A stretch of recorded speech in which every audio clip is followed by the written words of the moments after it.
speaker in the house would be Anita. I'm going to unmute you. I think you're on. Okay, I'm going to. Yes, I'll go back a little bit. So I didn't live with my mom. I never lived with my mom. Growing up, I lived with different people. Part of it, and I grew up hating my mom for that, because the story I heard growing up was that she abandoned me. She had me and then she abandoned me because my parents were not exactly married. And then the story was that she abandoned me. And I lived with that story for the longest time. And I hate her for it because I felt like a part of me felt like if my mom was there, if I lived with her, maybe I would have had a different life path. But it felt like so many things that happened to me that shouldn't have happened because my mother wasn't there. That was how I felt. And I remember in high school, when I got into high school, her and my dad were trying to kind of patch things up. And they were both at a time in their lives where they were both still single. They already had 3 kids. Don't ask me how.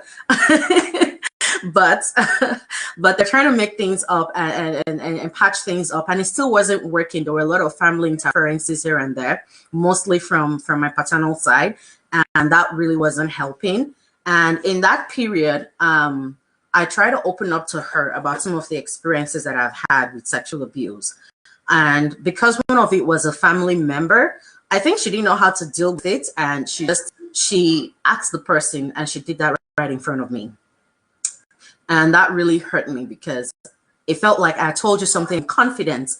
I get it that you're confused and you're trying to, it gets messy when it's a family member involved in such things, right? And I understood where she's coming from, but it felt like, why would you do that? And for me, that was like I was, up until that moment, I felt like I could still forgive the fact that she wasn't there in my formative years, but to now add that to it, it felt like it was a no-no. And so a couple years later, when my dad passed, from that time, a couple years later from that time, my dad passed. When my dad passed, she tried to reach out to me. I wasn't bulging. And like I mentioned, I didn't grow up with her. I was already more used to my paternal family, which is where I grew up. And so I just stayed put there. I was in university at this point, and she tried to reach out. I refused to respond. I remember one time just, after I got born again, I gave my life to Christ, which is a whole different story on its own. But I remember one of those moments, I clearly heard God speaking to me to say, you need to forgive your mom and you need to talk to her. And it was on my baby brother's birthday, precisely April 12th. In that school, and I picked up my phone and I wanted to call her. That was in 2005. And when I dialed the number, I just froze. I didn't know what to say. And I couldn't say anything. And I just stayed there. And I think she figured I was the one, and she started talking to me. And she said, I'm sorry. Whatever it is, I'm sorry. I know you're hurting. I know I wronged you. Just please forgive me. Just say something. I know it's you on the other end. And I don't know what it was, but I got really pissed, and then I hung up. Fast forward to October 2005, I heard the news that she had passed. And that phone call that I should have had was my last opportunity to talk to my mom, and I blew it. And I think that unforgiveness that I held against her in that time transitioned to myself, where I could not forgive myself for the longest time. And at that point, I just completely, cut all ties with her family because she was the only link that I had, and I think a part of my mindset was they would hate me. I kind of assumed that she must have shared that experience with at least one other member of her family. And so I just really stayed put. And there were a lot of messes going on with both sides of the family anyway. And I didn't want to get in the way of that. It was later around that I figured that, I needed to see my younger ones because they were more on the maternal side, that I tried to make amends with my maternal family. And I remember talking to my uncle, who is like her favorite brother. And, I shared some of all those things with him. And he said, your mother was never angry with you. She was never angry with you. And at this point, I had done some research and I had understood everything that really played out. She did not abandon me. She was just a teenager who got pregnant, was scared, didn't know what to do. And she made a decision that she felt was in the best interest of her child, which was, I'm a poor teenage girl who don't even know what to do with myself. And I have this child who is born to a family that at the time was, in their own way rich.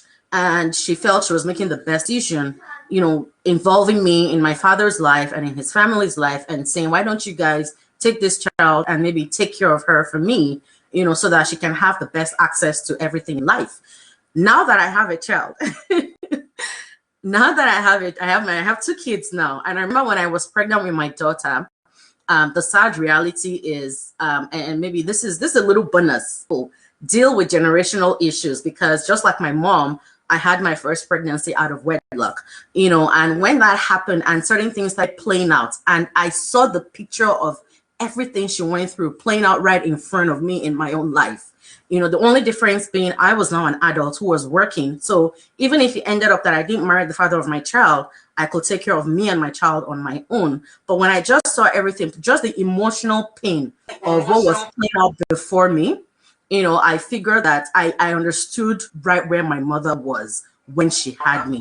And I think that was the day I realized that, oh my God, I remember praying and categorically praying and saying, God, I forgive my mom and I forgive myself for hurting her as well, because no doubt that I brought her pain, with my own attitude towards her too. And I remember saying, I forgive my mom and I forgive myself as well, because I understood right where she was.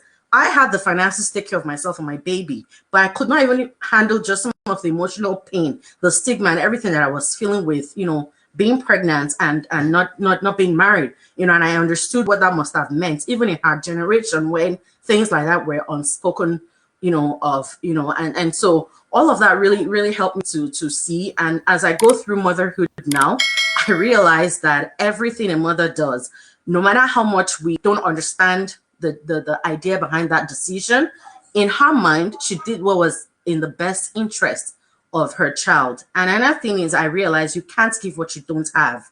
All right. A lot of mothers are doing the best they can within what they have, the knowledge that they have, the experiences that they have, and they're doing the best they can. Do we like how we're receiving their method of delivery of some of those things? Probably not. All right. But when we take a step back and we analyze the things that they're doing, and we try to get into their shoes, and we are able to think like them, I think many of us will be a little more forgiving towards our mothers. And mothers are not Jesus Christ. All right, they're not. I think the world places that expectation on them that they have to be perfect. If father messes up, it says your father, forgive him.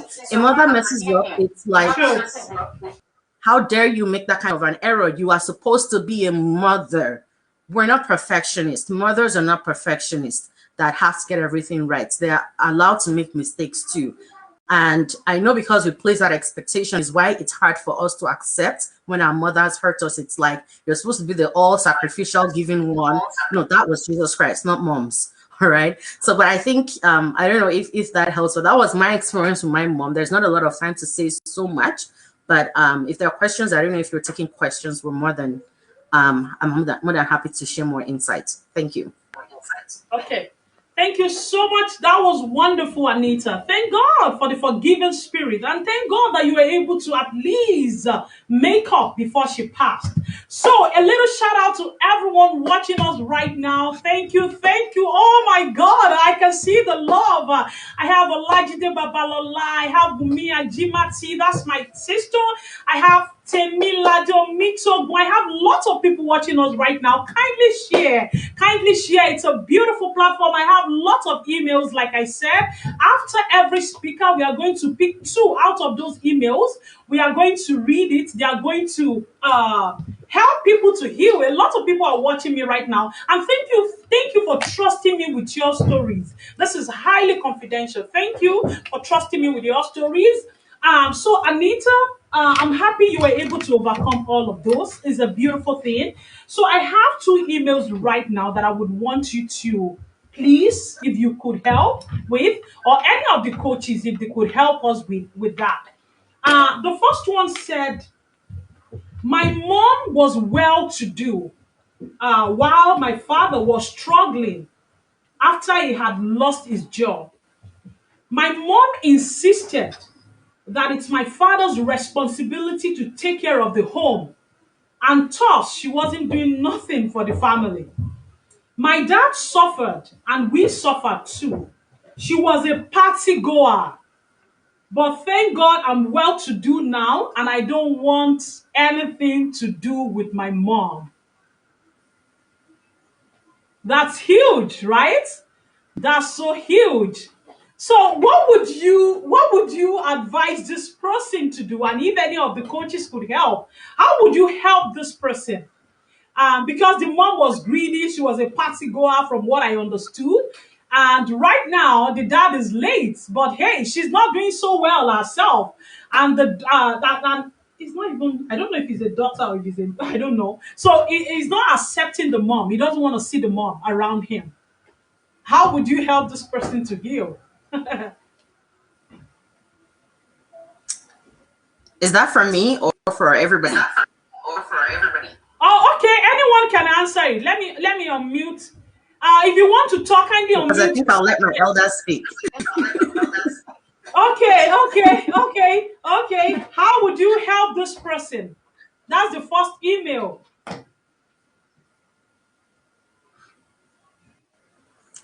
Well, Can you hear me? okay, go ahead, sir. Oh, okay. Okay. I was in that position before when it comes to forgiveness, and it takes the grace of God and help of the Holy Spirit to forgive. You know, if I share my life experience, there was a time somebody hurt me so badly that it was difficult to let go, and I was not going to let go even after I gave my life to Christ. And then one afternoon, I was in at my workplace, and the Holy Spirit started to minister to me and said, "Son, if you ask me anything in prayer, you expect me to answer you." I said, "Yes, that's your promise." And he said, "But what did I say about forgiveness?" He said, "Somebody has offended you, and you have refused to forgive." And I said, "Who?" And the Spirit of God mentioned the name to me. And I said, "Oh, I was given hundreds of excuses why that person cannot be forgiven.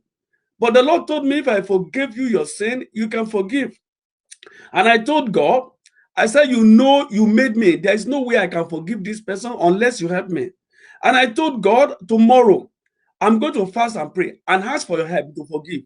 Because what this man did to me was thing that I consider not forgivable. And then I made a deal. The following day, I went into prayer. I was fasting and prayer. And I was saying, "God, this guy has hurt me so badly that I cannot let go. In my power, I cannot forgive. Can you, please, Lord, help me? Lord, help me." I didn't ask anything throughout that following day because there are some forgiveness that are difficult. When you want to forgive, you are crying. So I pray, I ask God to help me. And then when I start asking for God's help, I discover by the time it was getting to the evening, I started praying for that person. Believe me, if the name of that person came to my mind, all I want to do is to rain curse on that person or to just wish evil to happen to that person. But by the time it was evening, I just found my heart was softened. I was praying for that person. By the time I went to the city where that man was, I just went to his office. He was surprised to see me because he knew the evil he did to me. So there are some of those things we will have to make our determination to forgive and ask God to help us. When we are sincere, the Lord will help us. Thank you, thank you. That was wonderful. So you're saying he should just let go. He should just forgive Let's his go. mom. Yeah, yeah. Yes, please. If you're watching me right now, please kindly share the link so your friends can join. And the next question says, "I just hate her. I dislike her so much. I can't really place it. But anytime I try to love her, something else will happen and she will ruin it." Uh, Coach Beam, do you want to help us? Good evening, everyone. Thank you so much for having me. I hope you can hear me. Good evening, sir. It's an honor to share this platform with you, sir. Good evening, Anita. Lovely to meet you. Thank you for sharing your story. Um, I think I'm echoing. I'm not sure why. Can you hear me now? Are you able to hear me? Yes? Okay. So I'll carry on. So, there's something that Anita said at the towards the end of her talk, where she said one of the problems that we have is that we have high expectation of our mothers. Expectations really are the things that create the disappointment, that creates the pain. When you think a mother should behave in certain prescribed ways and the mother doesn't, and the mother's deviation from your expectation causes you any negative consequences, any kind of pain, then it's more painful than if an outsider does it, because there is a higher expectation. Look, your mother is the person who brought you into the world. We have this expectation that even if the whole world hates me, I should be able to count on my mother for love, because it's almost a myth, right? That is the expectation, that is the understanding, that is the mindset that we all have about motherhood. And so with this particular person, we don't know the dynamics between the parents. Sometimes as children, we think we can see clearly what's going on with our parents, but we really cannot. We don't know why the mother took that stance. We don't know if, I don't want to speculate, but it could be that she and the man had financial issues that, they have tried to resolve. And so maybe on the surface, it looked like she was a party woman and she didn't want to help the home. It's very easy to judge a person without hearing their side. And I'm very reluctant to do that, because I think, honestly, women don't get enough of a chance to put their side forward and to be, like Anita said, we don't judge women as fairly as we judge men. We judge men a lot more kindly. And I would say, look, the truth of the matter is that the past is past. And you have a choice to either let the past keep hurting you well into the present and the future, or you can decide. Like Prof said, you can decide. Like Anita said, you can decide. And it's not easy. I'm not by any means saying it's easy. And from what the person said, it's as if they have an ongoing relationship and he keeps being hurt all over again by his mom. In that case, I would say, first of all, check your expectations of your mother. Why are you open to her to a degree where you can be hurt again? What are you expecting that you're not getting? If you're an adult, then you can see your mother as a human being and not your mother. If you detach that expectation, then that relationship might be easier to deal with. And then you can protect yourself the same way you would from anybody else. The fact that she's your mother doesn't mean that she has to be the closest person to you. Some of those relationships simply do not work. And we might have to accept it, difficult as it may be. So that's what I would say to that person. In addition to forgiving for their own sake, to be honest. Just forgive for your own sake. It's not worth, the burden, the weight, it's not worth it. I would say forgive for your own sake.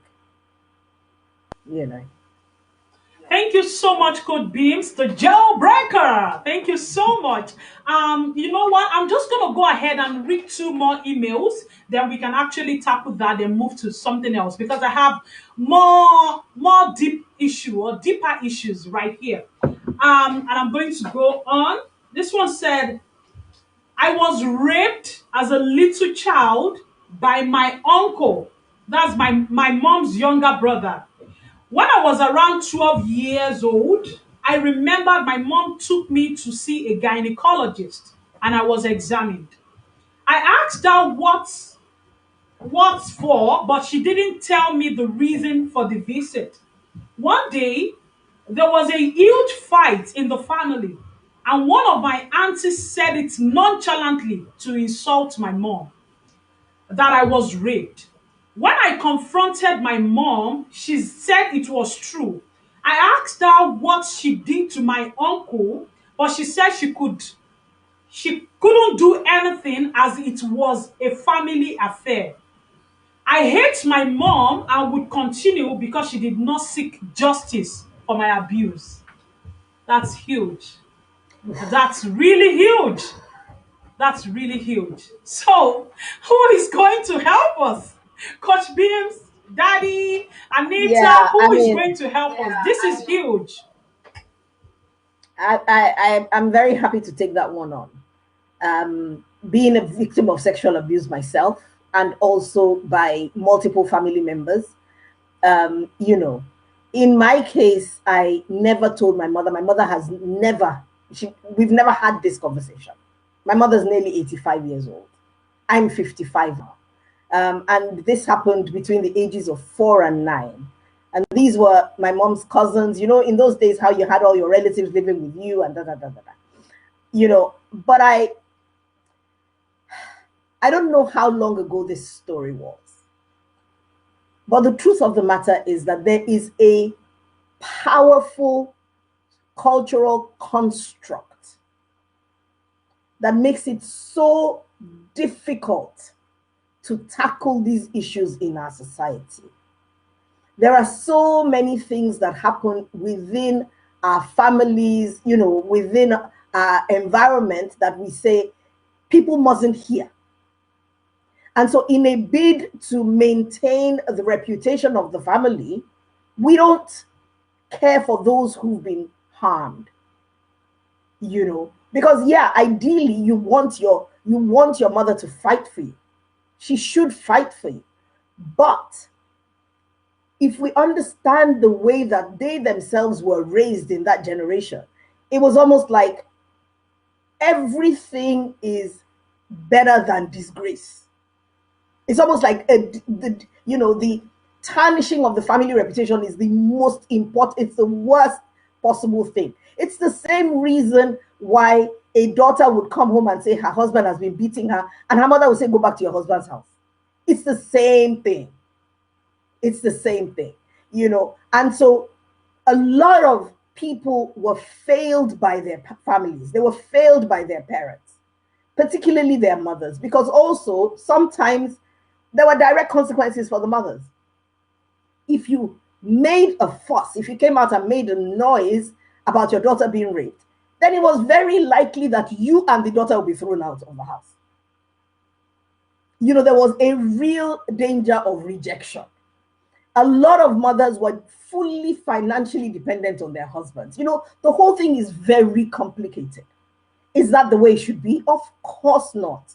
And I'm glad to see that even within, I mean, I'm assuming that this is Nigerian society. Within Nigerian society now, there are so many state governments that have set up organizations where parents can report child abuse and abusers are being sent to jail. But that's a new development. And so mothers really didn't know what to do with these things. I've heard of fathers who were abusing their children and mothers didn't do anything because they will say, well, it's the family, we mustn't wash our dirty linen in public. This is a really tough one. It's a really tough one. But I think sometimes, you know, Anita said something very, very important that happened in my life as well.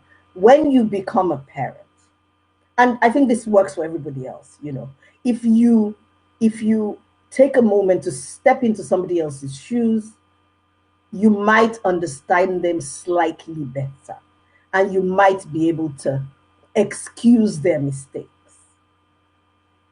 I think, you know, because the problem with the past is that it's gone. We can't change it. That's the problem with the past. And so we must learn to reframe it so that it doesn't keep hurting us all our lives, you know. So that's what I would say. That's what I would say to that. I'm sure somebody else would like to add to it.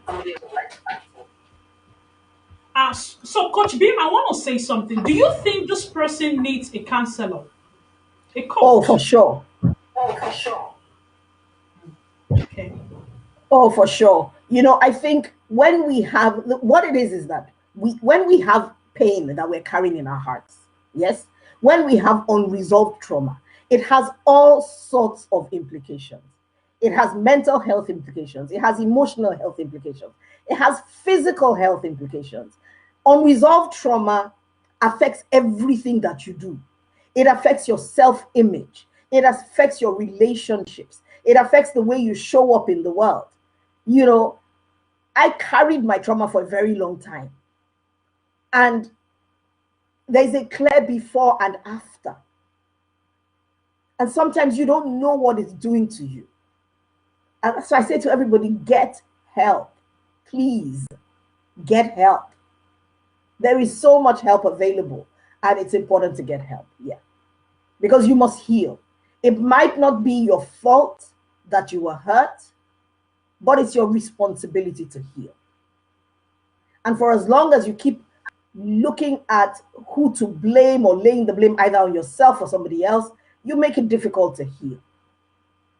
And you know, there's this saying, I don't know if the audience have ever heard the saying.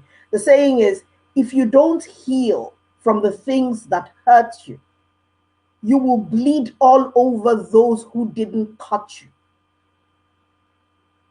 And so you will carry it into every relationship, everything that you do. You know, so yeah, it needs to be, we need to heal. Thank you so much, Coach Bill. You know what? It was on the news like 2 days ago. A Cameroonian guy, I don't know if we saw it, you know, he killed his parent. You know, they are blacks. And I think I saw one like a month ago too. You know, he shot both of them, he killed his parent.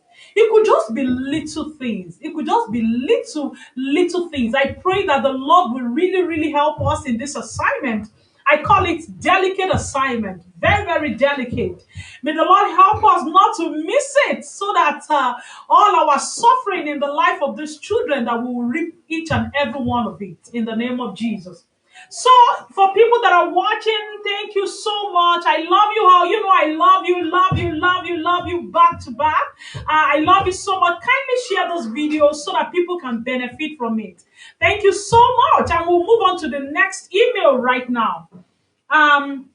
This one said, for some odd reasons, I don't get along with my mom. As a Christian, I have been trying to be a good daughter. I've been trying to be a good daughter. Few years back, I invited my mom for an omugo. Omugo is when you invite them to come and take care of your new baby. And my mom was tarnishing my image to my husband. And after she left the house, my husband was using that against me, and now we are separated.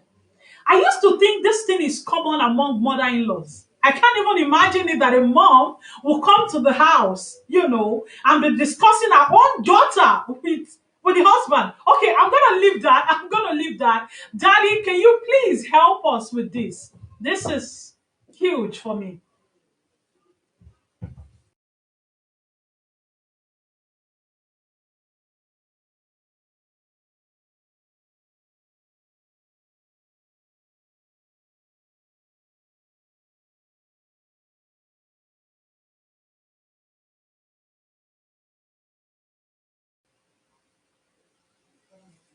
Okay, I think he's frozen right now.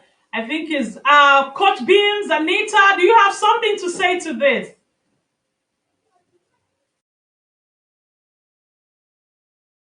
Said before, honestly, some relationships don't work.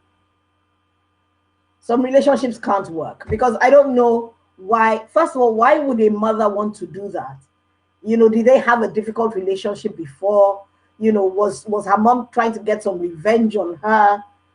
And what could be so bad that the impact is actually that the marriage broke? I think that's big. Oh, Daddy is back now, so let's allow him to wade in on that. Yes, sorry, but I just lost my connection. The issue of forgiveness is very, very important. I talk from Christian perspective. I was listening to Pastor Kumi one time, and he made it clear that offense will always come. There's no way you can stop offense from coming. People will offend you. But he told us that even though you cannot stop people from offending you, he said whether you are better or bitter, high makes the difference. When you write the word better and bitter, the difference is high. Offense will come, you can be better for it, or you can be bitter for it. What is forgiveness? Forgiveness is cancellation of debt that somebody owe. For example, once somebody hurt you, that person deserves your anger. That person deserves for you to slander her, him or her. That person deserves every kind of things that are terrible for you to do back, to repay back. But you make a determination that you cancel that. That is forgiveness. You just decide to let go. Because we have to get to a point that people will offend us. It doesn't matter whether it is our mother or our father. Your wife will offend you, your children will offend you. It will come. You cannot stop it. We can't stop offense.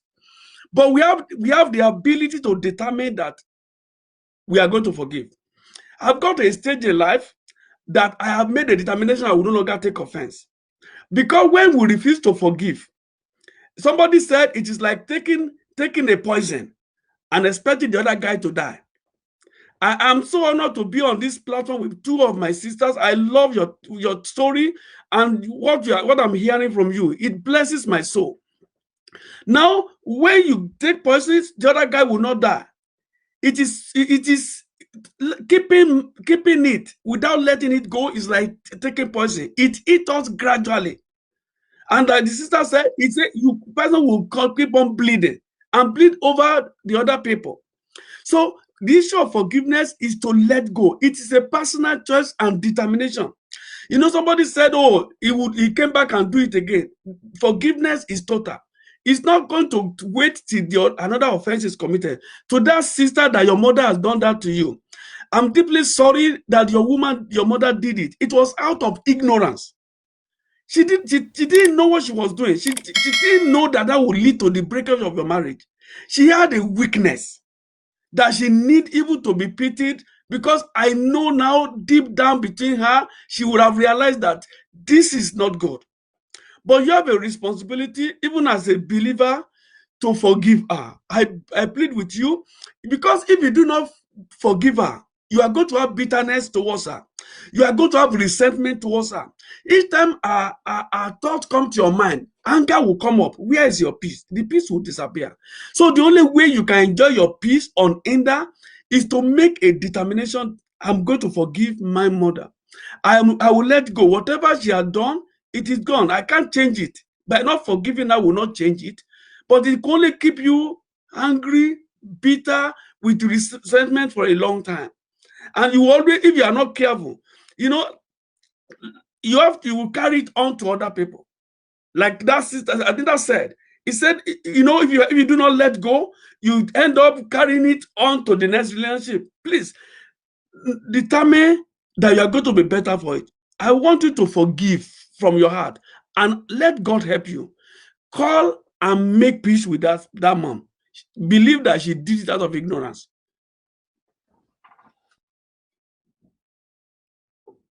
Much. Thank you so much, sir. So the bottom line is she should go and make peace with her mom. Yes. I have another one. I have two actually here. I think we need to talk more on this. And I'm going to direct it to you, sir. She said, this one said, my mom killed my dad. She pushed him during education and he became healed afterwards, which later led to his death. I was the only one at home and it's between us. I hate her for that because he was wrongly accused. I left the house and rented my own place, and I have been living alone since then. I rarely pick her calls. Yes, like I said, that's terrible. I mean, the worst thing anybody can do is to kill another human being.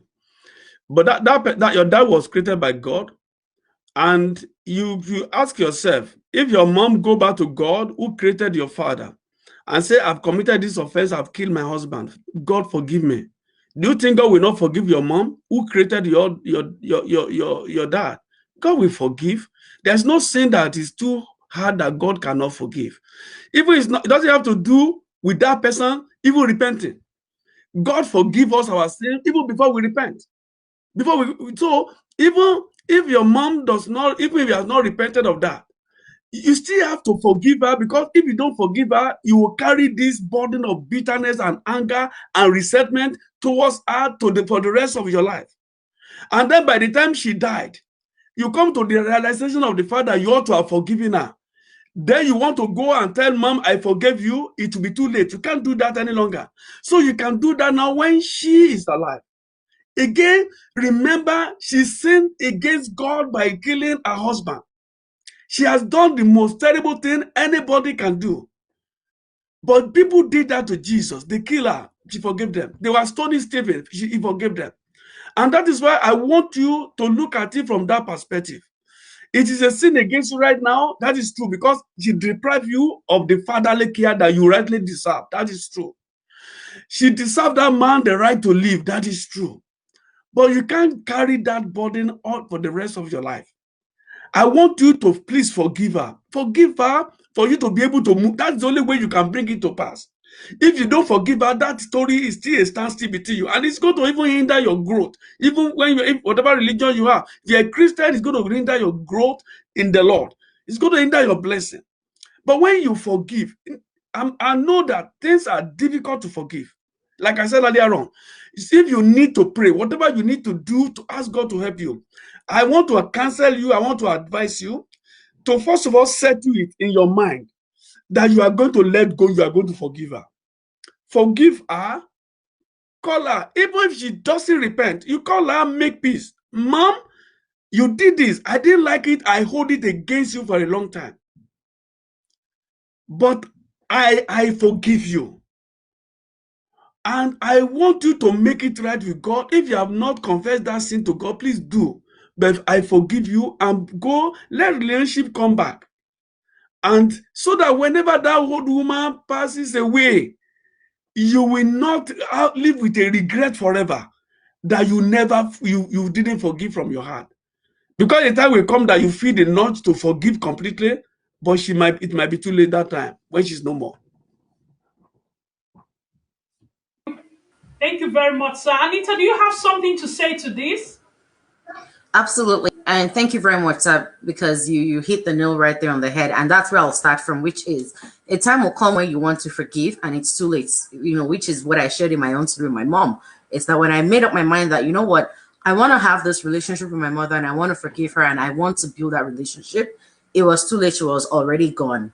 And on top of everything else that I thought I was feeling, I just added, self-loath for not forgiving her soon enough to everything else that I was already feeling. And it only took the grace of God over time to really help me get past that. Yeah. Now, that being said, there's a key piece of something that Daddy mentioned that I want us to highlight in this, which is the conversation part. It's part of the healing process in learning to forgive is go to your mom and say, Mom, this is what you've done. Or these are the things you did when I was little and I didn't like it. And this is how it made me feel. These are decisions that I've made over time, or this is how I feel towards you. And I want to be able to get past this.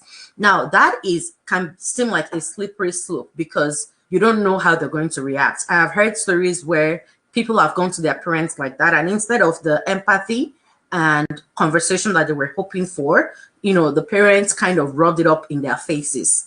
But before you go into that conversation, make up your mind. Like Daddy has said, it starts with a decision to say, I won't let you keep hurting me. All right. And I like something that Coach Beam said earlier, which is detach yourself, detach the idea that this person is your mom from the situation and just treat them like a human being first. Because when we're able to do that, I talk about the expectations. When we're able to do that, we take away that expectation layer of things. Excuse me, and we're able to deal with them first as human to human. All right. And then you have that conversation with them, but make up your mind before you have that conversation that however it goes, I have just decided that I will heal, I will forgive you, and I'll move on from this. Now you may not, you may get there and then your mother actually realizes that I didn't know this was the impact this my behavior was having on you, right? And you can now have the opportunity to educate your mother even some more and move on from there. Or you might have a situation where you're met with dead silence. I find that with that generation, and I apologize because I am with some members from that generation, so please forgive me in advance. But I've observed something with that generation. It's a generation that's, we're not given a chance to talk about things. We can come out and talk. Even when our parents don't want to listen to us, we can take our rantings to social media and it gives us some form of release. But this is a generation that did not have that. They didn't have that opportunity. we talk about, you know, a generation that was raised with you must be seen and not heard as a child. That is the generation that lived that. They didn't even get seen, not talk of being heard, right? And they grew up with things that they were not pleased with. It's a generation that many of them were in marriages they didn't like, but they had to stay put because of the culture of silence and the culture of, you know, this is a taboo and that is a taboo and it must not be heard that this happened in our family. You know, it is that culture that they dealt and they grew up with. When you understand where people are coming from, I think it's easier to be more empathetic towards them, and it's easier to forgive. I moved from a place where I started feeling so angry at, you know, for me, it wasn't even just my mom. When I think about it, that really hurt me. My father hurt me.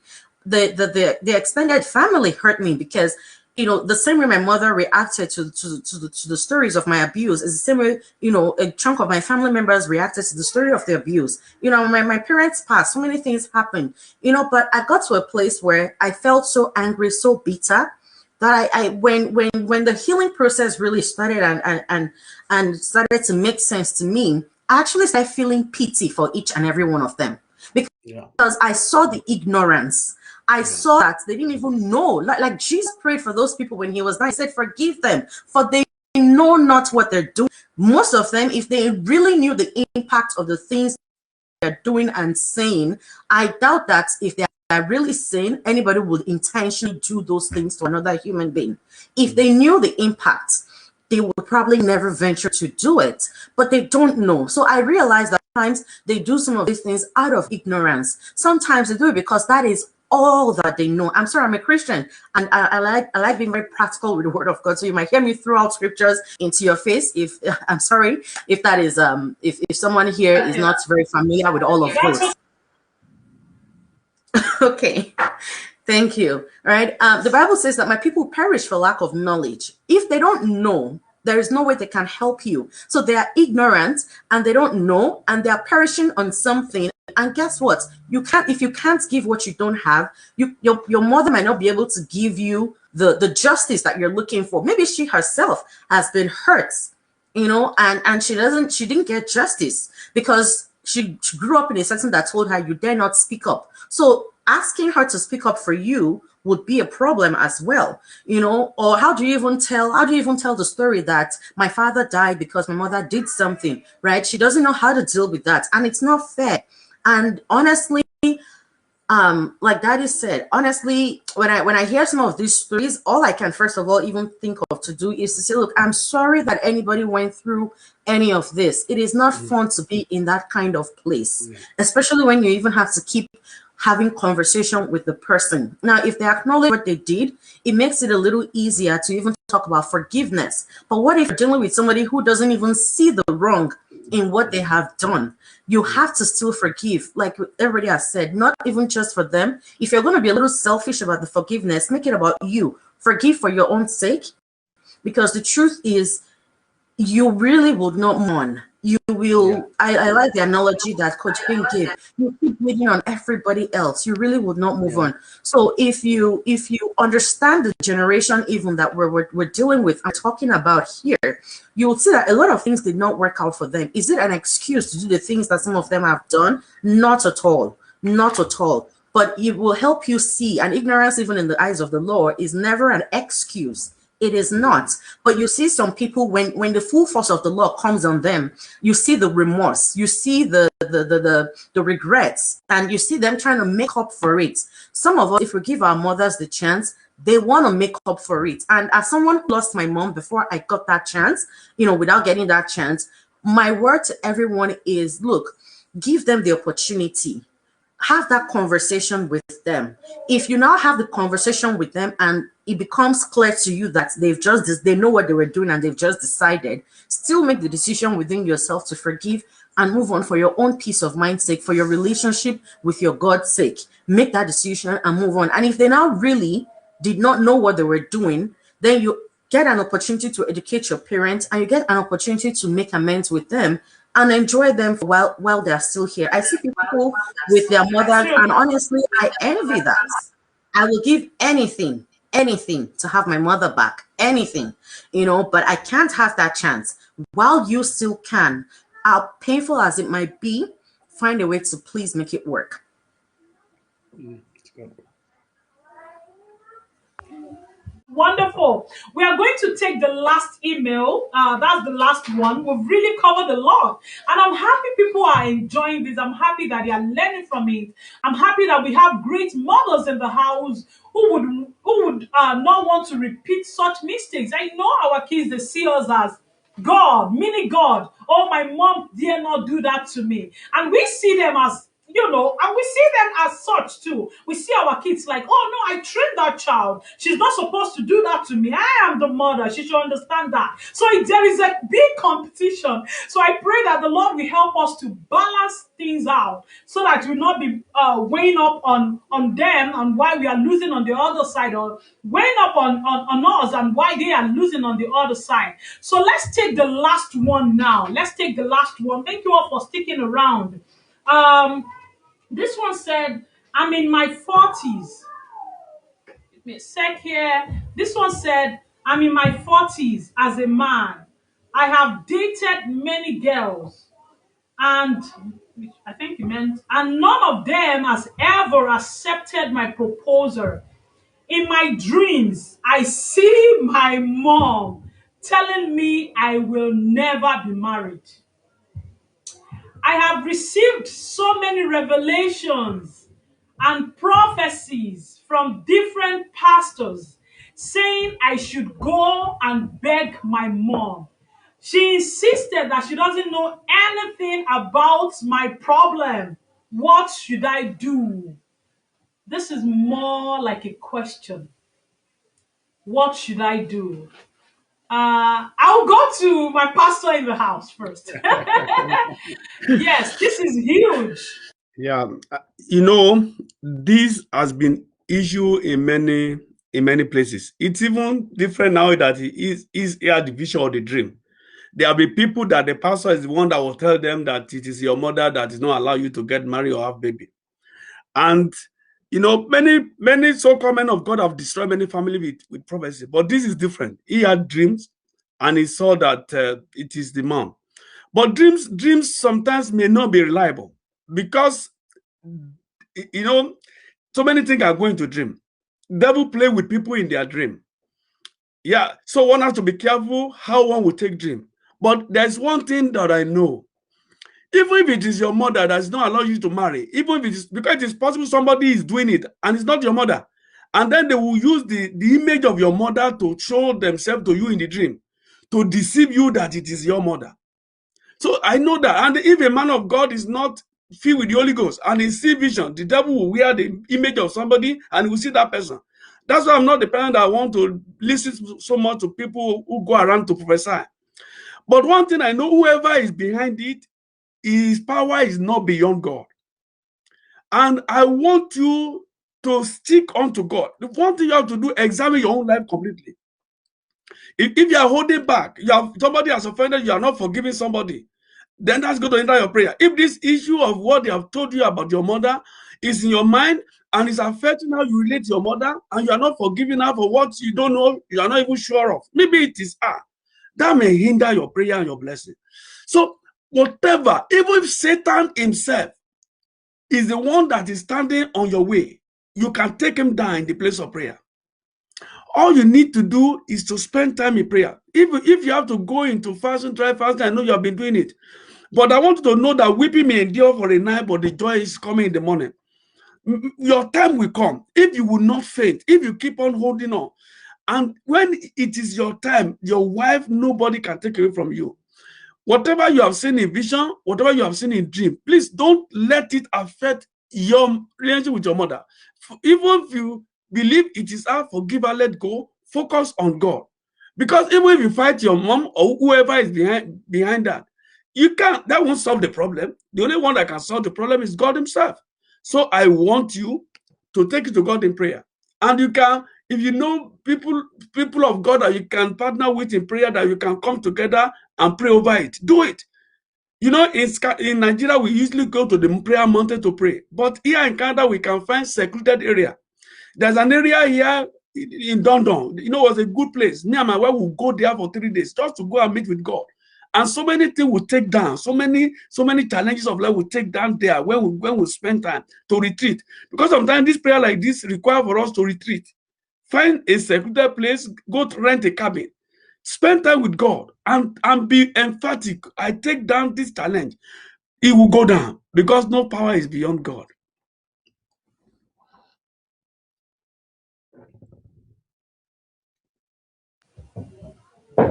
Thank you so much, sir. I would love to take this. I got a comment here. This person said the issue of forgiveness is mostly a healing process for the victim than it is for the offender. Yeah. Um, that it is for the offender. Coach Beam, do you want to say something before we start wrapping up? Would you want to say something about that? You know, I'm so glad. Thank you so much for that, sir. Because when Daddy started to speak, he said exactly what I was hoping he would say. He said there could be an element of deception going on here. Yeah. I was so glad when he said that, because there are so many reasons why we have dreams.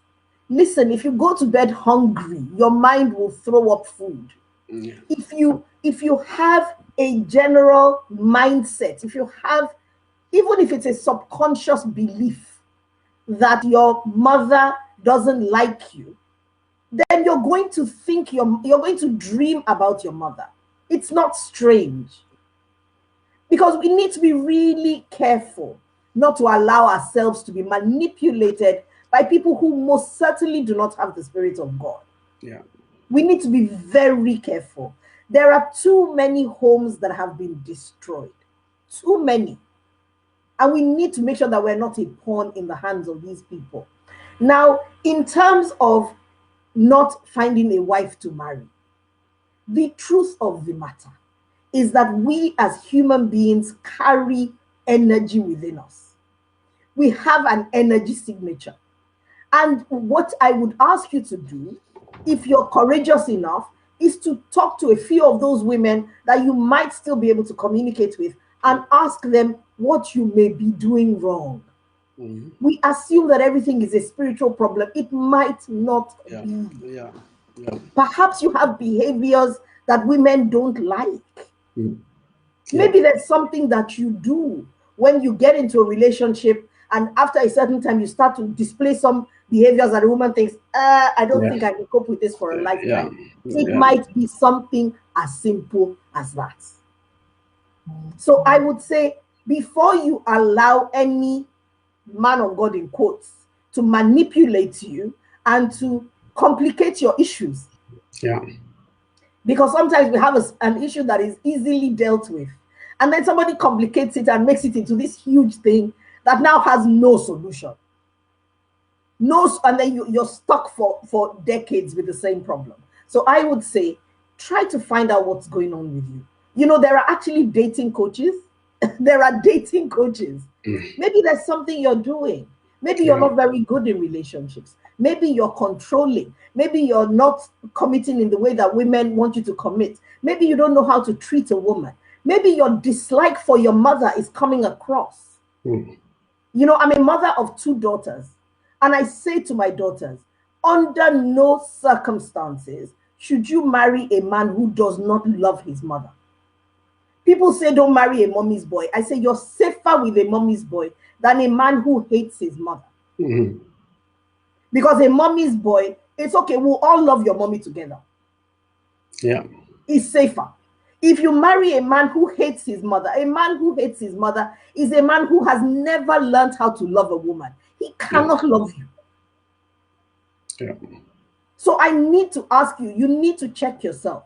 What is going on in the inside of me that I may be portraying? What energy signature am I bringing to these relationships that I might be unaware of? And how can I tackle it? But honestly, I'm a mother, and it would break my heart for anybody to accuse me of being the one who's stopping my children's progress. It would kill me. Don't let anybody manipulate you. Your mother said, she doesn't know anything about it, please give her the benefit of the doubt. Yeah. You will understand when you're a parent yourself. So that's what I would say about that. Thank you so much, sir, for Oh starting. my God. I really don't want to stop this. I want to keep going and going and going and going. So many lessons. It is better to marry a mommy's boy than to marry a man who hates his mom. It is another. That's a lot. I can relate that to my life right now. I'm looking at my marriage right now. Oh my God. So let's love your mom together. Let's love her together.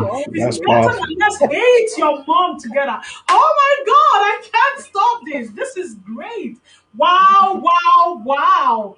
There is a comment here. I would love us to talk about it. He said, let's preach to people to avoid doing evil than looking for forgiveness. I have Today to is iron all that about comment. forgiveness.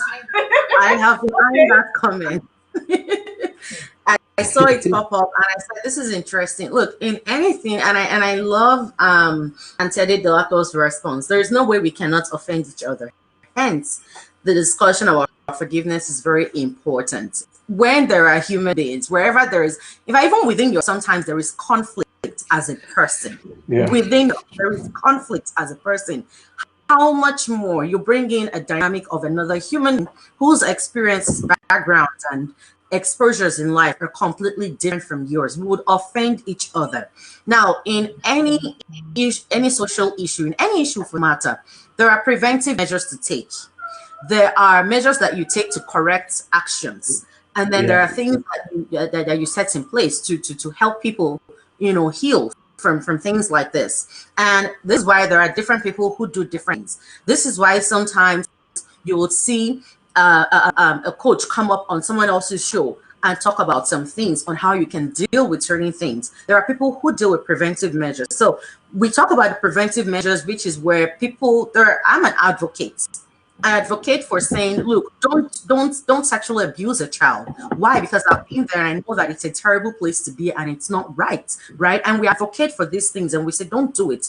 Not just individuals. There are organizations that do these things as well. That's part of the preventive measures that people are putting in place. So we're having those conversations. But while we're trying to say, don't do it, there are people who have already experienced it, and we are not going to neglect them. We will find ways to help them heal. We will draw on from our own experiences to help them heal. We will draw from things that other people or research has shown that would add to help them heal. And those are some of the corrective measures that we will put in place. There are people who have hurt their kids as mothers. That's why we're having this conversation to say, how do I deal with forgiving my mother? There are mothers who are likely to make the exact same mistake if nobody teaches them. We've talked about the fact that for some parents, it is ignorance that makes them hurt their children, right? And even in the Bible, it says that parents do not provoke your children to anger. That thing is there. I'm a worry girl. It gets why. Why. Those things are there so that we can take note of things. Even the Bible is full of stories of people who made errors. Why? So that we can learn from those errors. That becomes a preventive measure for us. Now, peradventure, you are already in that place where you have made that error or some hurt has already been done to you. You can now pull from other people and learn how you can heal and move forward from that. That's why we have conversations like this. So, to the person who wrote that, I applaud that and I agree. We should talk about preventing these things from happening in the first place. That's why we have advocates. That's why we have advocates and organizations. So I would implore you, please do well to follow some of those organizations. You add your own voice to it. When you see people post things about, end rape culture and all of that, add your own voice to it. All right. It's okay to remind us that we should talk about prevention. But while we're at it, you're hearing about this. When you see someone doing a show that talks about prevention, please also add your voice to that. We can't fight this alone. It is a collective effort. And who knows, the reason we do it is because, in as much as, yes, I've been there, I've experienced these things, and I don't want someone else to experience. God forbid, the person who is doing this show might be helping, or anything you share tomorrow, it might help you or even someone directly related to you. We're very far-fetched from, we withdraw ourselves from some of these issues because we don't see how it impacts us directly. But wait until, it starts to impact us directly. The same people who sometimes say, why do we keep talking about all of these things, will be the first to carry placards and go out and say, we can't take this anymore. Why? Because it has hit home. We don't have to wait till it hits home for us.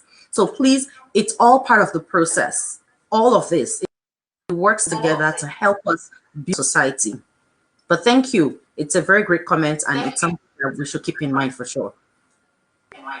Yes, thank you, everyone. Thank you, Anita.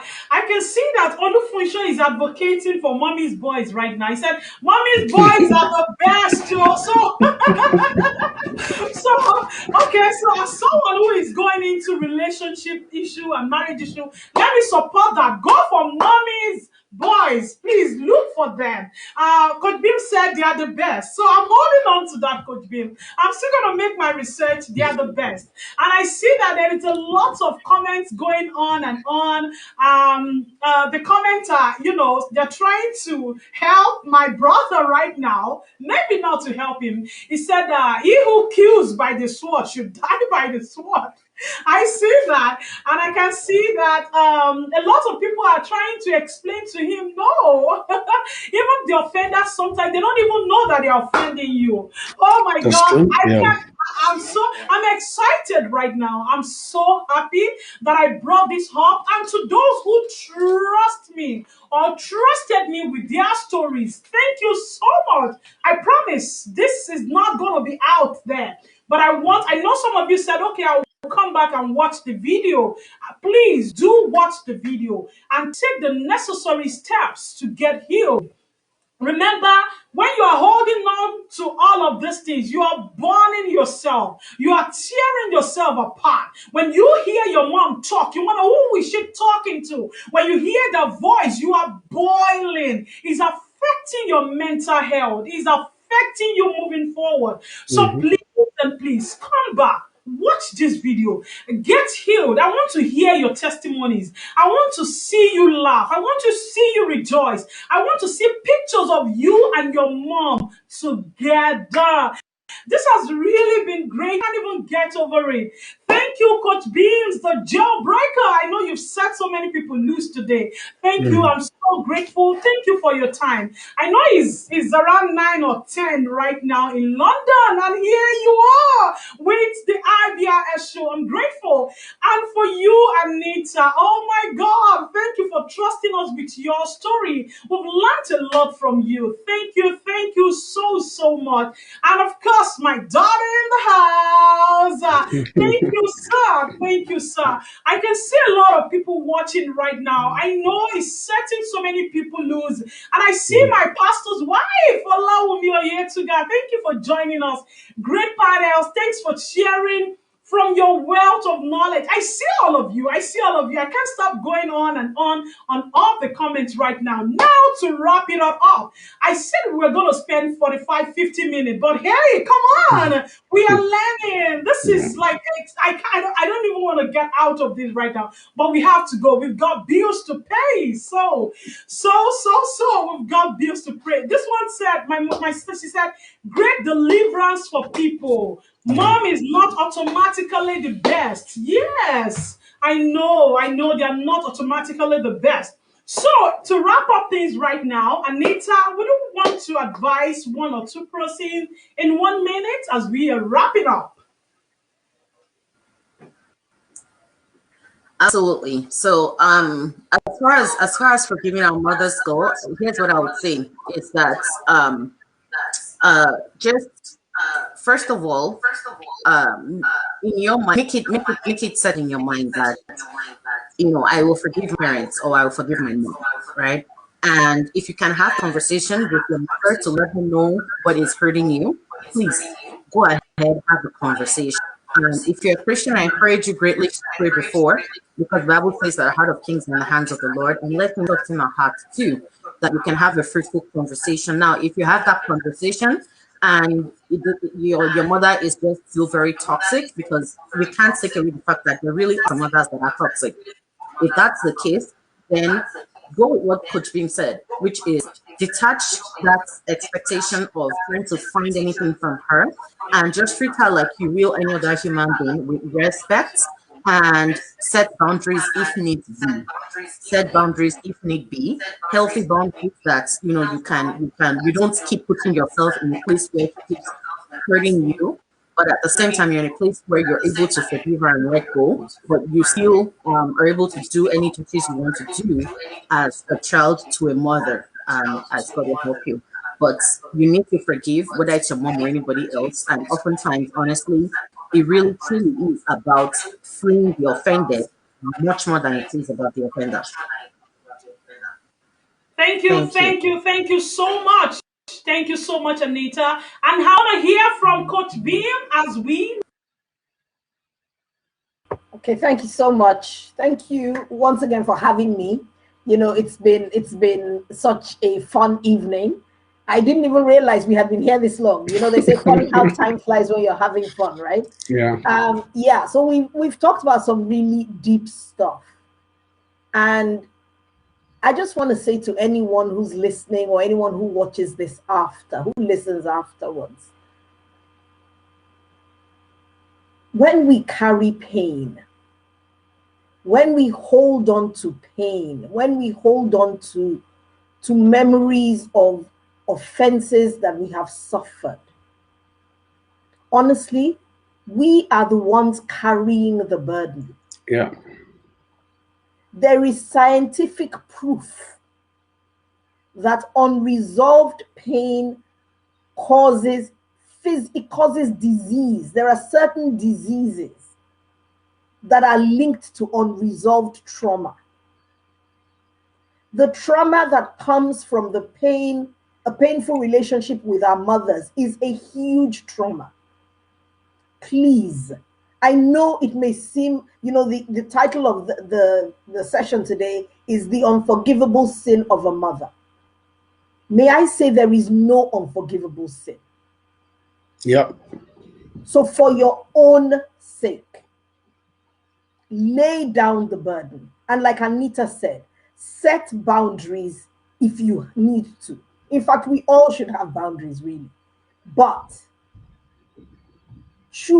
make the decision to lay down the burden, to lay down the pain, because you have the power to do so. You're not a victim. You can choose. And so you choose. I implore you, choose today to begin to heal your heart so that you can live your life fully and do what I call flourish freely.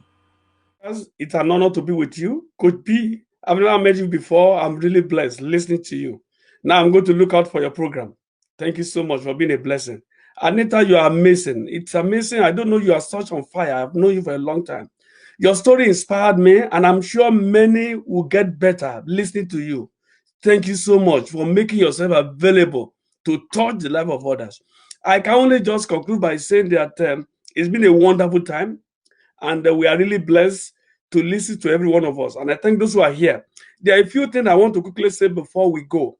We have all said it. We cannot overemphasize it. Even the mother you are talking about that you don't want to forgive, don't forget these mothers also, they were going through emotional abuse. You can only imagine what many of them were going through. Like has been said by the panelists, sometimes you really know what they were going through. Maybe you find it easier to let go. Please don't keep it forever. Like we have said, if you keep it, you don't let go, you are carrying the burden, you are carrying the hurt, you are carrying the bitterness, and that is not good for you. One mistake that we make when it comes to the issue of forgiveness, and that's the last thing I want to emphasize, we think forgiveness is conditioned upon repentance. You think, oh, if you repent, I will forgive. That is not the way forgiveness works.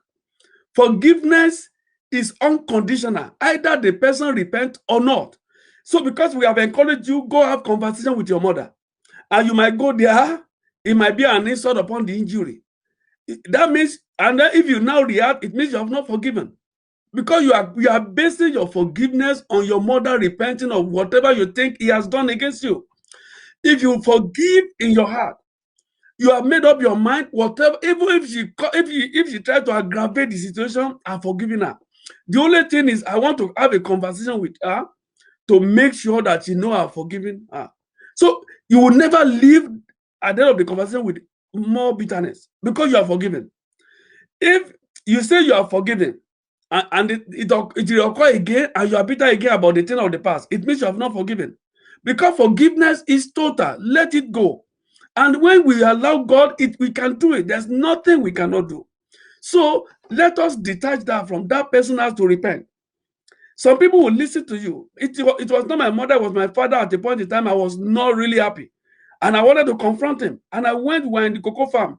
I made sure nobody was there. And I confronted my dad. And my dad stopped what he was doing. And he sat down and he explained to me why he did what he did. And if I had not listened to him to explain to me, maybe I would still be carrying the bitterness now. But that day, everything went away because I now had a better understanding. It may happen when you go back to your mom to have that conversation, that you go back with a better understanding of her situation that will help you to heal the more. Or she could say, go to places. You don't know what your father did to me. If you have decided to forgive, you know that your forgiving her is not conditioned on her repenting or acknowledging that he has done you wrong. It's all about you, not about her, so that you can move on with your life. And with God, all things are possible. Oh Don't my forget God. the story I explained to you, that the one I thought I could not do, I took it to God in prayer, asked God to help me, and God helped me.